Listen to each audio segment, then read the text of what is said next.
في الحلقة دي من النجمة بتحكي، النجمة هتحكي لك عن برج أنوبيس، برج الحارس اللي واقف بين العالمين، وبرج الطاقة اللي متعرفش تكسرها. مواليد من 9 مايو ل 27 مايو، ومن 13 يونيو ل 29 يوليو. دول أصحاب برج أنوبيس، ناس هادية في ظاهرها، قوية في باطنها، وبتمشي بإحساسها قبل عقلها.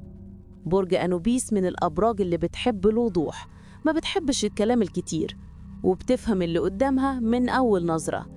شخصية عندها ثبات، وبتعرف تمشي لوحدها من غير ما تحتاج لحد، ولو حبوا بيبقى حبهم ثابت مخلص ومش بيتهز، ولو اتضايقوا بينسحبوا بهدوء من غير دوشة، بس انسحاب ما بيرجعوش بعده.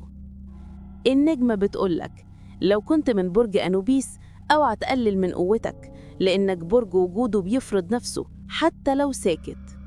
اعمل اشتراك مع قناة النجمة بتحكي وقناة مستر اكس علشان تعرف كل ما يخص الفراعنة